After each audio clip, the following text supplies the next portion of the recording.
Assalamualaikum warahmatullahi wabarakatuh. Alhamdulillahilladzi arsala rasulahu bil huda wa dinil haq liyudhhirahu 'ala ad-dini kullihi wa kafaa billahi shahida. Asyhadu an la ilaha illallah wahdahu la syarika lah wa asyhadu anna Muhammadan 'abduhu wa rasuluh. Allahumma shalli 'ala Muhammad wa ala alihi wa sahabatihi wa man sara ala nahjihi wa ihtada bihadihi wa sanna bi sunnatihi ila yaumil qiyamah.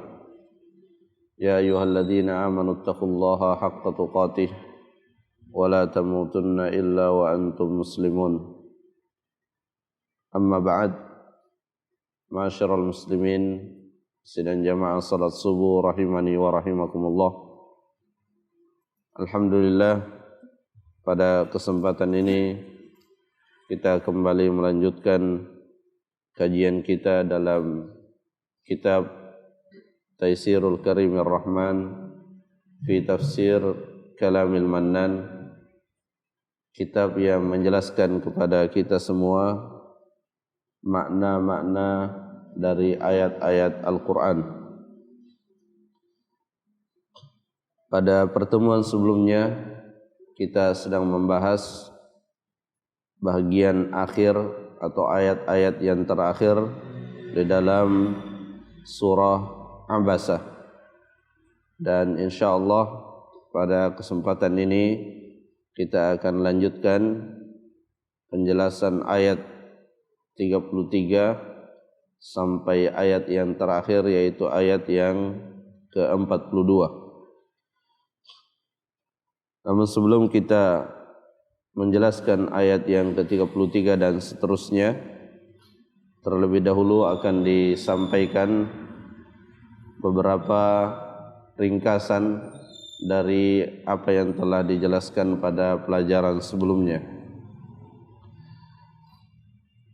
Pada ayat yang sebelumnya, Allah Subhanahu wa taala memerintahkan kepada kita seluruh manusia untuk memperhatikan makanan yang kita makan setiap hari. Tujuan daripada perintah tersebut tidak lain agar kita senantiasa menyadari bahwa nikmat yang setiap hari kita nikmati berupa makanan itu adalah pemberian dari Allah Subhanahu wa taala yang melalui proses yang sangat panjang, di mana berawal dari Allah Subhanahu wa taala menurunkan air hujan yang cukup deras. Kemudian dari air hujan tersebut Allah Subhanahu wa taala menumbuhkan tumbuh-tumbuhan. Tsumma syaqaqnal arda syaqqa. Allah membelah tanah yang ada di bumi ini agar tumbuh darinya tanaman-tanaman yang bermanfaat bagi manusia. Bagi seorang mukmin, proses-proses seperti itu tidak dilihat sebagai proses alamiah semata. Tapi bagi seorang mukmin selalu menyadari bahwa yang seperti itu terjadi atas izin dan kehendak Allah Subhanahu wa taala. Betul bahwa di dunia ini ada yang namanya hukum sebab dan akibat. Tapi tidak selamanya sebab bisa menghasilkan akibat. Allah Subhanahu wa taala lah yang menentukan apakah sebab yang kita wujudkan bisa menimbulkan akibat atau tidak. Sehingga bagi seorang mukmin tidak pernah lepas hatinya dari yang namanya tawakal kepada Allah Subhanahu wa taala. Selalu memasrahkan hasil dari setiap usahanya kepada Allah Subhanahu wa taala. Karena seorang muslim yakin bahwa akibat yang diharapkan terwujud itu bukan karena sebab yang telah kita tempuh, tapi karena izin Allah Subhanahu wa ta'ala. Thumma syaqqaqnal arda syaqqa fa'ambatna fiha habba. Kemudian Allah Subhanahu wa ta'ala menumbuhkan tumbuh-tumbuhan, ya, biji-bijian, kemudian buah-buahan dan rumput-rumputan yang mana itu bisa dimanfaatkan oleh hewan ternak, yang hewan ternak itu sendiri adalah bermanfaat bagi manusia. Ini semua adalah peristiwa-peristiwa atau kejadian-kejadian yang setiap hari kita menyaksikannya. Allah Subhanahu wa ta'ala membimbing kita untuk memperhatikan hal tersebut, ya, agar kita selalu menyadari betapa besar nikmat Allah yang Allah berikan kepada kita. Dan dengan kita mengingat nikmat-nikmat tersebut akan menjadi motivasi bagi kita untuk lebih gigih di dalam menjalankan ketaatan kepadanya. Karena mengingat nikmat itu adalah salah satu sarana pendorong untuk kita bersyukur. Sebagaimana halnya dalam kehidupan kita sehari-hari, ketika kita mengingat kebaikan seseorang, maka kita akan berusaha untuk membalas kebaikan yang telah Ia berikan kepada kita. Allah Subhanahu wa ta'ala memberikan kebaikan yang sangat banyak kepada kita, dan Allah tidak menuntut dari kita balasan kebaikan yang setara dengan kebaikan yang Allah berikan, karena itu tidak mungkin dilakukan oleh manusia. Allah memberikan kepada kita sesuatu yang sangat banyak, tapi Allah ridha dengan sesuatu yang sedikit yang kita berikan dari ketaatan-ketaatan atas perintah-perintahnya. Jamaah salat subuh rahimani wa rahimakumullah. Kemudian ayat yang selanjutnya Allah Subhanahu wa taala berfirman, fa idza ja'atis sakhah, ai idza ja'at sayhatul qiyamah, dan ketika tiba suara yang memekakkan pendengaran, yang tidak lain adalah hari kiamat.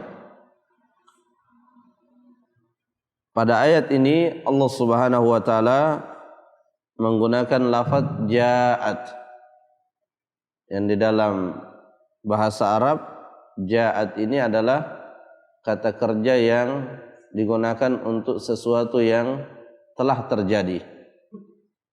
Tapi pada kenyataannya kiamat itu belum terjadi.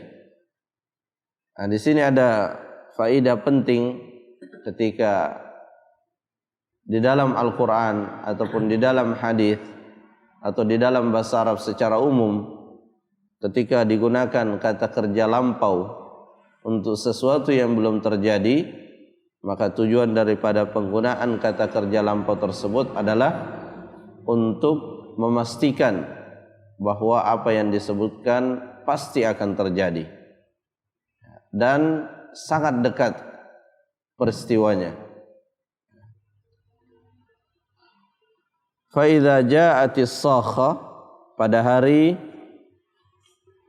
terjadinya kiamat. Syekh Sa'di mengatakan pada hari itu yasikhu lihululiha al-asma', ya, pada hari terjadinya kiamat telinga setiap orang itu sangat takut, ya, dengan suara-suara yang didengarnya.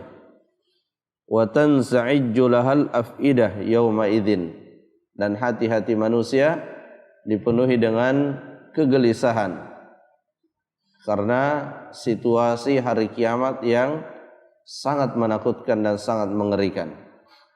Sebagai perbandingan, dan itu tentu tidak akan sebanding, kita terkadang menyaksikan di dunia ini musibah-musibah. Ya, misalnya ketika terjadi tsunami misalnya, ya, kita bisa melihat ya, bagaimana kondisi manusia yang menyaksikan peristiwa itu secara langsung. Mereka melihat suatu peristiwa yang sangat mengerikan. Nah, peristiwa-peristiwa tersebut tidak ada bandingannya dengan peristiwa pada hari kiamat. Ketika kita melihat gedung yang sangat tinggi di Amerika dihancurkan, orang semua terheran-heran. Pada hari kiamat nanti bukan gedung yang dihancurkan, tapi gunung-gunung yang kokoh itu akan hancur lebur hanya seperti fata morgana. Ya. Kelihatan ada padahal dia sudah tidak ada. Dia menjadi debu yang berterbangan. Ya. Lautan semua makhluk-makhluk yang kokoh di dunia ini hancur lebur sehancur-hancurnya.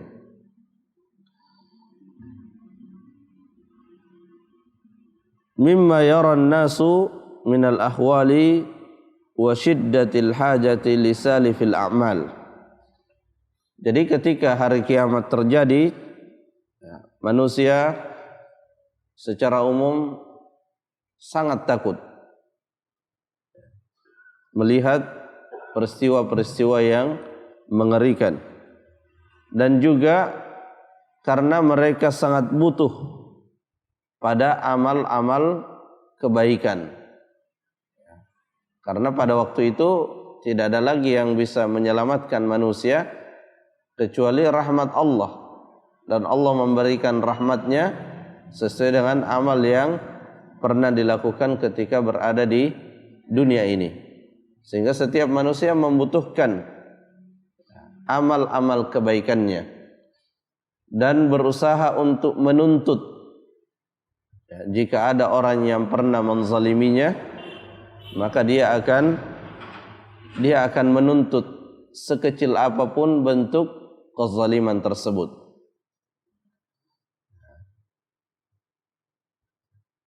Yauma yafirrul mar'u min akhihi. Ya, pada hari di mana seseorang lari dari saudaranya. Maksudnya setiap orang tidak lagi mempedulikan orang lain. Meskipun orang lain tersebut adalah orang yang sangat dekat dan sangat dicintainya ketika masih berada di dunia. Yauma yafirrul mar'u min akhihi. Seseorang menjauh, berlari dari saudaranya, saudara kandungnya, atau saudara seibu, atau saudara sebapak. Ini menggambarkan bahwa manusia sangat tidak peduli kepada siapapun yang ada di sekitarnya. Wa ummihi wa abihi. Ya, dia juga menjauh dari ibu dan ayahnya. Wa sahibatihi wa banihi. Dari istrinya dan dari anak-anaknya. Kenapa hal tersebut terjadi? Padahal ketika di dunia sangat dekat. Ya. Likulli imri'im minhum yauma idzin sya'nu yughni. Karena pada hari itu setiap orang sibuk dengan urusannya masing-masing. Sibuk untuk mencari bagaimana ia bisa selamat dalam perjalanannya di hari akhirat. Ya, karena perjalanan yang sangat panjang, sebab Allah Subhanahu wa taala tidak serta-merta memasukkan seseorang ke surga ataupun ke neraka. Syekh Sa'di rahimahullah menjelaskan, ai qad ashghalathu nafsuhu. Hati-hati mereka atau jiwa-jiwa mereka telah menyibukkan mereka.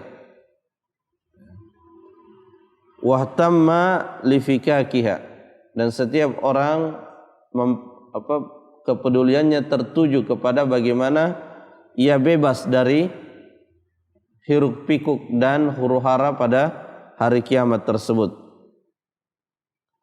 Walam yakun lahu iltifat ila ghairiha, dan dia tidak lagi memiliki keinginan untuk melihat ke urusan-urusan yang lain. Ya, sama ketika kita masih di dunia, di saat kita sibuk dengan suatu kegiatan, maka kadang kita tidak peduli dengan apa yang terjadi di sekitar kita. Dan sebagai gambaran, sebagai gambaran betapa sibuknya orang pada waktu itu untuk menyelamatkan dirinya, yaitu ketika Nabi SAW menyampaikan bahwa manusia akan dikumpulkan pada hari kiamat dalam keadaan tidak berpakaian, tidak menggunakan alas kaki, dan tidak dalam keadaan dikhitan. Ya, mendengar hadis tersebut, Aisyah radhiyallahu anha sempat bertanya kepada Rasulullah, ya, bagaimana dengan aurat manusia pada hari itu? Ya, apakah orang akan melihat aurat seseorang kepada aurat orang lain? Kata Rasulullah sallallahu alaihi wasallam, "Al-amru a'zamu min an yandura al-mar'u ila aurati ghairihim." Atau kama qala sallallahu alaihi wasallam. Bahwasanya urusan pada waktu itu jauh lebih besar daripada orang akan melihat aurat orang lain. Artinya orang tidak lagi ingin, ya, tidak ada sedikit pun keinginan untuk melihat aurat orang lain, karena mereka semua tersibukkan dengan suatu keadaan bagaimana supaya dia bisa terselamatkan dari situasi seperti itu. Namun tetap ada kabar gembira, ya, tetap ada kabar gembira dalam suasana yang menakutkan seperti itu. Tetap ada kabar gembira. Untuk siapa kabar gembira itu? Allah sebutkan di dalam ayat lain, untuk orang-orang yang beriman dan tidak mencampur adukkan keimanannya dengan kesyirikan. Allah berfirman, walladzina amanu wa lam yalbisu imanahum bidzulmin ulaika lahumul amnu. Bagi orang-orang yang beriman dan tidak mencampur adukkan keimanannya dengan kesyirikan, maka baginya al-amnu, rasa aman, ketenangan, ketentraman. Dan salah satu bentuk rasa aman yang akan dirasakan oleh orang beriman dan tidak mencampur adukkan keimanannya dengan kesyirikan, itu adalah rasa aman di saat terjadinya huru-hara hari kiamat. Di saat setiap orang mengalami rasa takut yang luar biasa, Allah Subhanahu wa taala memberikan kepada mereka ketenangan dan rasa aman. Makanya pada ayat yang selanjutnya Allah Subhanahu wa taala menyebutkan di saat terjadi huru-hara hari kiamat, maka manusia pada waktu itu terbagi dua. Ya, ada wujuhun yauma idzin musfirah. Ada wajah-wajah pada waktu itu di saat peristiwa begitu dahsyat terjadi, tapi ada wajah yang musfirah, zahara fiha as-surur wal bahjah. Nampak di wajahnya rasa bergembira. Ya, padahal peristiwa yang dihadapi adalah peristiwa yang sangat mengerikan, tapi di wajahnya nampak rasa bergembira. Dhahikatum mustabsyirah, sambil tertawa dan nampak pada dirinya kegembiraan yang luar biasa. Ya, kenapa demikian? Karena mereka tahu bahwa mereka akan selamat dari huru-hara tersebut. Nas'alullaha an nakuna minhum. Kita berdoa kepada Allah semoga kita termasuk di antara golongan ini yang musfira, dhahiqatun, mustabsyirah di saat terjadinya hari kiamat. Kemudian yang kedua, wa wujuhu yauma idzin 'alaiha ghabarah. Dan pada waktu itu juga ada wajah-wajah yang wajahnya dipenuhi dengan ghabarah, debu. tarhaquha qatarah. Wajahnya tertutupi dengan sesuatu yang hitam, ya, jadi tampilannya sangat buruk. Siapakah mereka? Ulaika humul kafaratu al-fajarah. Mereka adalah orang-orang kafir, orang-orang yang mendustakan ayat-ayat Allah Subhanahu wa taala. Ayat yang terakhir inilah yang sering dijelaskan bahwa inilah bentuk daripada inilah salah satu makna dari nama Al-Quran, yaitu mathani. Ya, Al-Quran itu berpasangan. Maksudnya Allah Subhanahu wa taala selalu menyebutkan sesuatu secara berpasangan. Di saat menyebutkan orang kafir, disebutkan juga orang beriman. Di saat menyebutkan wajah yang berseri-seri dan bergembira, disebutkan juga wajah yang menderita. Dan ini Allah Subhanahu wa taala sampaikan kepada kita untuk kita memilih yang mana. Apakah mau memilih wujuhun yawma idzin musfirah atau mau memilih yang satunya.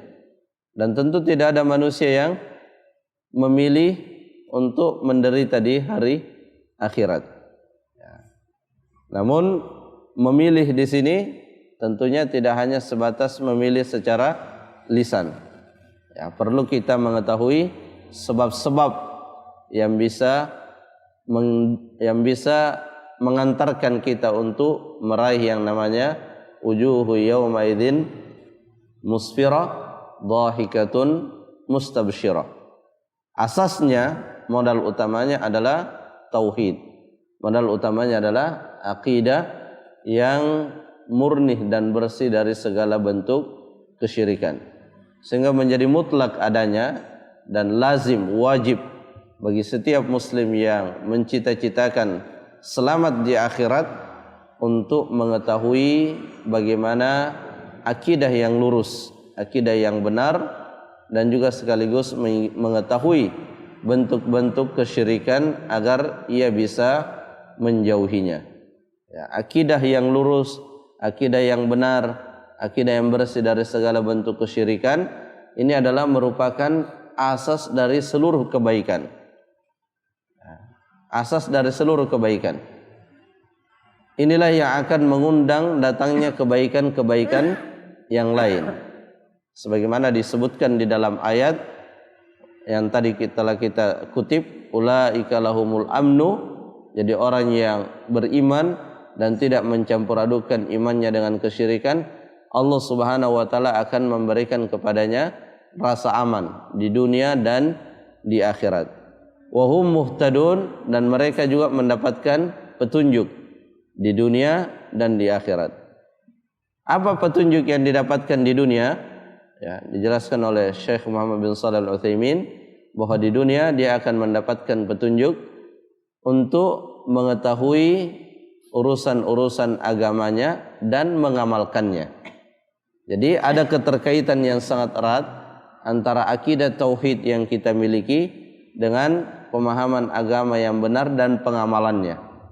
Ya, semakin baik akidah seseorang, maka itu semakin akan memudahkan untuk ia terantar di dalam memahami agama secara benar dan mengamalkannya. Nah, ketika seseorang di dunia bisa memahami agama ini dengan benar, kemudian dari pemahaman yang benar itu dia bisa mengamalkan, dan tentunya amalnya juga adalah amal yang benar, karena amal yang benar itu akan senantiasa berpijak pada ilmu yang benar. Kalau pemahamannya salah, maka amal yang akan dilakukan juga adalah amal yang salah. Nah, kalau pemahamannya benar, kemudian amalnya juga benar, maka di akhirat akan mendapatkan petunjuk untuk berjalan menuju surga Allah Subhanahu wa ta'ala. Ya, dan setiap muslim tentunya mengharapkan hal yang seperti ini. Ya, sehingga bersyukur kita kepada Allah Subhanahu wa ta'ala jika dalam kehidupan kita di dunia ini kita masih bisa meluangkan waktu kita untuk menghadiri majelis ilmu. Karena dari majelis ilmu tersebutlah kita semua berkesempatan untuk mengetahui isi daripada agama kita. Karena agama kita ini adalah petunjuk, ya, dipenuhi dengan petunjuk yang akan menerangi jalan kita dalam menuju surga Allah Subhanahu wa taala. Ya, di dunia saja kalau kita ingin menuju suatu tempat yang belum pernah kita datangi, maka kita berusaha untuk mencari petunjuk.